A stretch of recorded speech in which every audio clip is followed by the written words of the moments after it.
Estamos conversando aqui com a Lúcia Talabi, que é coordenadora de cultura da Faculdade de Medicina de Campos e participa de projetos especiais na Secretaria Municipal de Educação.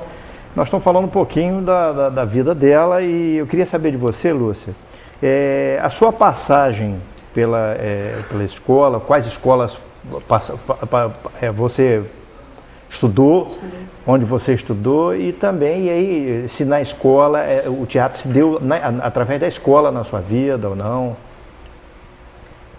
Eu estudei, comecei, acho que com 4 anos, não me lembro bem, mas... Você estudou na Escola Santo Antônio? Não, estudei na Gabriela Mistral, que é ali onde tem o centro, onde foi o Centro da Mulher, e agora eu acho que é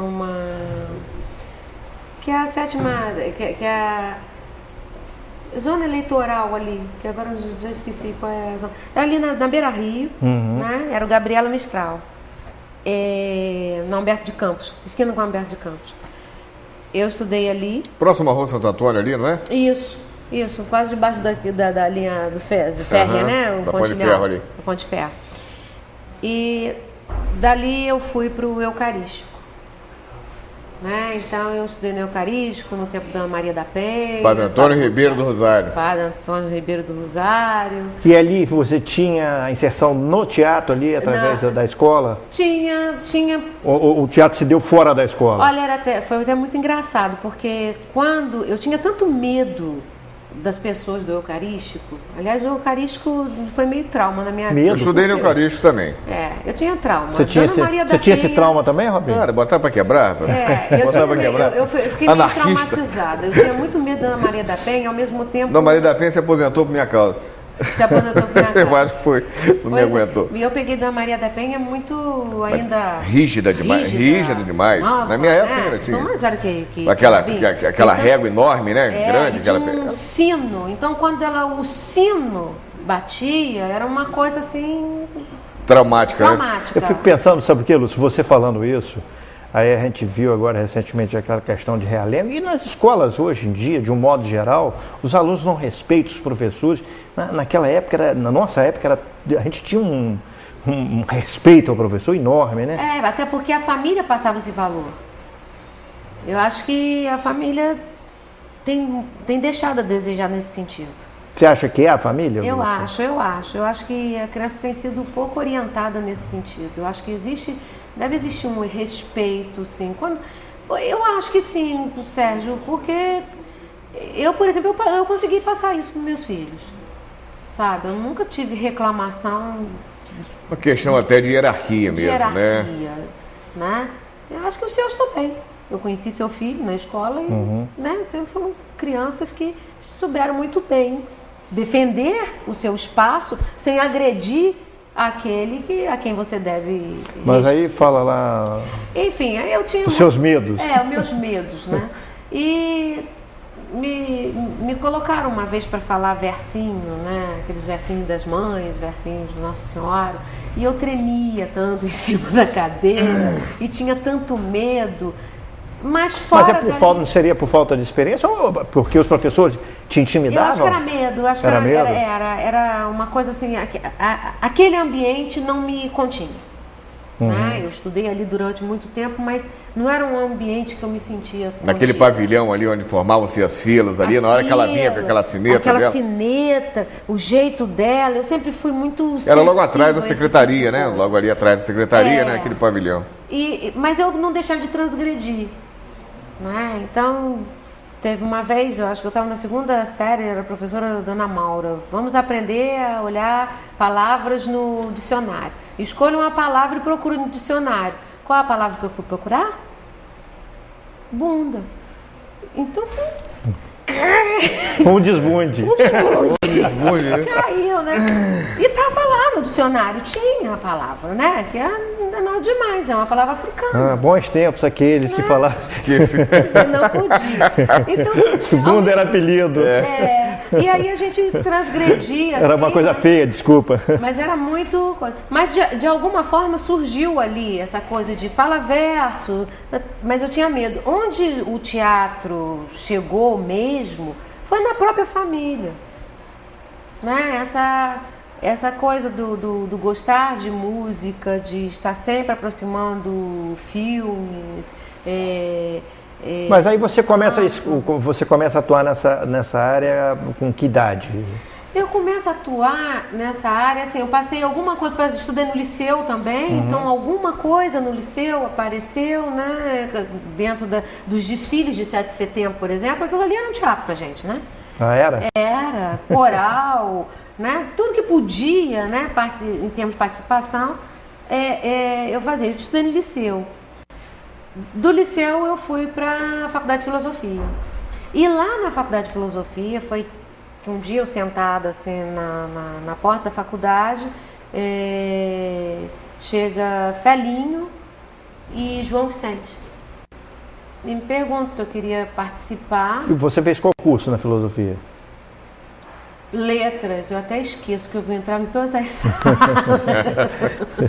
Eu achava minha turma muito chata. As mulheres só falavam de casamento e noivado e eu estava noutra.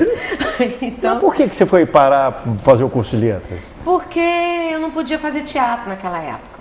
Não tinha escola, né? Isso. Até hoje a gente não tem uma escola de artes, né? Em Campos, tem escola particular, mas não tem uma faculdade de artes em Campos. E naquela época a família não deixava, né? Não tinha condição e não deixava que eu saísse de Campos. Ainda mais para fazer o quê? Teatro? Imagina. Era o fim do mundo. Né? Por 18, 19 anos, você no Rio fazendo teatro. Enlouqueci. Pirou. Então eu falei assim, qual é a minha saída? Eu vou fazer letras. Eu gosto de português, eu gosto de fazer letras. Não era nada daquilo que eu esperava, né? Mas eu acho que foi bacana ter feito. Se formou em letras? Me formei em letras. Mas nunca lecionou? Não, 1 ano. E aí falei assim, tchau, não vou, não é isso. E fui lecionar na Bahia. Da própria filosofia. Mas na Bahia? Na Bahia. Como é que você foi parar na Bahia? Você foi o avesso, foi ver o que o baiano tem. É uma longa história. Enfim, da filosofia eu fui fazer o teatro. Pula essa. Eu volto, depois eu volto. A gente pega a Bahia no próximo bloco. No próximo bloco, daqui a pouco a gente pega a Bahia. A gente pega a Bahia. Eu comecei teatro com Felinho, João Vicente e Ricardo Souza. Sim, Ricardo Cabelão, sim, né, que já faleceu. O Felinho também, né, saudoso? O Felinho já faleceu. Eu comecei com eles. Dali eu não parei mais. Aí veio Magdala Viana, né? Depois de Magdala veio José Cisneiro. E você acha, Lúcia? O Ricardo faleceu foi na década de 90, início dos anos 90, não foi isso? Foi. Por volta ali de 91, por aí, eu acredito. Deixa eu te perguntar uma coisa. Qual a importância para você do teatro na sua vida? Olha, Sérgio, eu queria me dedicar até muito mais do que eu me dedico, mas o teatro eu acho que é o único lugar que eu fico 24, 48 horas, não sei quantas horas, trabalhando e vivendo para isso, que não me incomoda. No seu ponto de vista, existe uma... minha vida, eu gosto, não sei. A gente vê muitos artistas, muitos diretores... Se realiza realmente, né? Totalmente. A gente vê muitos artistas, muitos diretores se queixando por falta de patrocínio. Você acha que isso é um problema nacional? Você acha que... O que passa pela educação... pela formação, pela consciência. A consciência, questão cultural, a nossa política, né? A nossa política cultural ainda não se atentou direito para isso.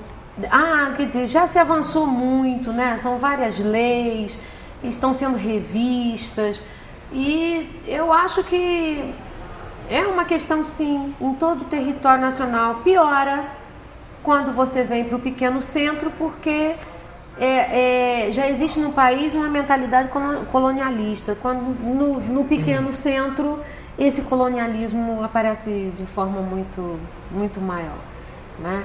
Então, eu acho que o Brasil, ele custou, né, para prestar atenção. a si mesmo, a gente vai e volta, né? Tem umas ondas do que tudo o exterior é melhor, aí veio aquela época da Semana de Arte Moderna, volta para si, né? Aí vem os anos 50, todo mundo no twist e a mentalidade voltada para os americanos, aquela coisa. Depois um outro movimento, tropical, volta para si, Brasil. E por aí vai, a gente tem sempre que estar puxando esse retorno, olha para si, olha os seus valores, né? Você ouve falar em Rio e São Paulo, o cara fez sucesso depois que foi para a Europa, para os Estados Unidos. Aqui a gente fala que faz sucesso depois que vai para o Rio, né? São Paulo. E, enfim, é essa mentalidade que realmente... Essa questão do blog da Maria Bethânia, você acompanhou isso recentemente na imprensa? Sim, cheguei a... Como é que você analisa? Porque ela conseguiu um patrocínio, que ela captar verba, né, uma autorização do Ministério da Cultura para captação de verba, no valor, se eu não me engano, de R$1.300.000, para todo dia ela declamar um poema de Fernando Pessoa, não é isso? Todo dia você ter Maria Bethânia preocupada. E acharam que isso foi uma quantia absurda. Não acho absurdo, não. Você divide 365 dias, 1 milhão por 365 dias. Absurdo é você movimentar essa máquina do Big Brother que não leva a lugar nenhum. Né? Que não alimenta, não tem um alimento cultural, um intelectual, uma coisa de formação, nem passa perto. Nem passa perto. E você ouve falar de milhões. Tem nem correlação. Cada paredão você arrecada aí não sei quantos milhões, informando nada, pelo contrário. Muito pelo contrário. Detupando, né? Você caminha na direção contrária. É justamente de alienação. Justamente, tortura institucional. Né? Lavagem cerebral. Fica ali, tortura. Aquelas provas são torturas. A tortura está estabelecida no Big Brother. Aí, questionar que uma Maria Bethânia, né, uma mulher do talento da Maria Bethânia, aproximando Fernando Pessoa todos os dias, pela internet, podendo atingir justamente a nossa geração que está aí na internet, né, direto. Quer dizer, por 1 milhão ao ano, divide 365 dias por 1 milhão. Mas nós vamos falar mais sobre isso. Ao contrário. Mas nós vamos falar mais sobre isso, Lúcia, daqui a pouquinho, porque a gente vai ao intervalinho e daqui a pouco a gente está de